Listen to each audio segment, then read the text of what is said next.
Hello students, welcome back to our class. Let's begin our third chapter, Chemical Messages for Homeostasis.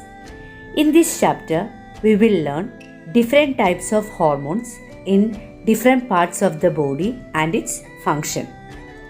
Do you remember in the 8th and 9th standard, we learned the sex hormones in male, testosterone, and in female, estrogen and progesterone.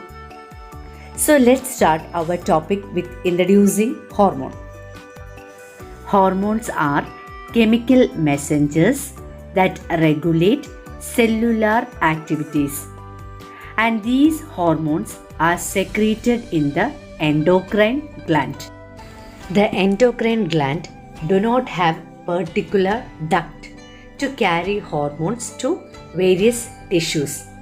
Hence, endocrine glands are called ductless gland. These hormones are transported through the blood.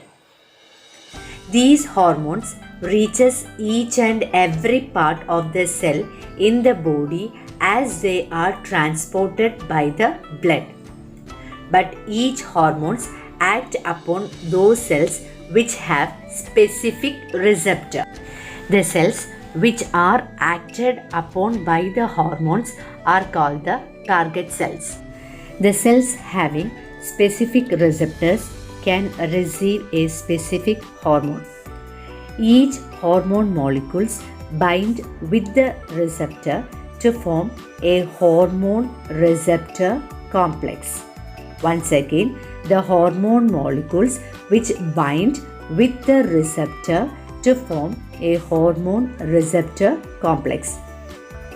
The enzymes which are activated within the cell and certain changes occurs in the cellular activities. In our body, there is an endocrine system which consists of several glands.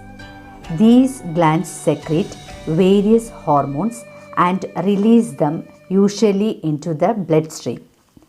The cells have specialized receptor. The hormones which act only where there is receptor. The cells with target cells will get stimulated. When the cells get stimulated, specific process in the cells increases and decreases. For example, it regulates the heartbeat, blood pressure, body temperature, sleep, and thus maintain our health also.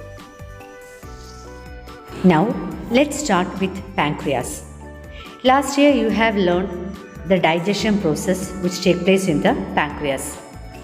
The glucose molecules formed as a result of digestion get absorbed into the blood. These glucose molecules must reach cells to produce energy. The gland called pancreas plays a major role in this activity. The pancreas is the gland that is connected to the duodenum, the continuation of the stomach. This is a picture of pancreas. You can see the cluster of cells called islets of Langerhans. In the islets of Langerhans, you can see two cells. One is the alpha cells and another one is the beta cells. The beta cells in the cell cluster produces a hormone called insulin, and alpha cells in the cell cluster produces a hormone called glucagon. Now let's look what are the actions taking place in these two hormones. First one, beta cells. The beta cells in the islets of Langerhans secrete a hormone called insulin. Here, cellular uptake of glucose molecules take place, converts glucose into glycogen in the liver and the muscles. Second one, the alpha cells in the islets of Langerhans secretes a hormone called glucagon.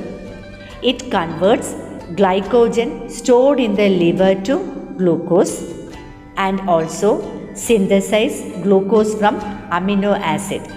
Students, write one question here. Only this much for today. Watch the video properly, learn your portions. Well, do the activity in your notebook.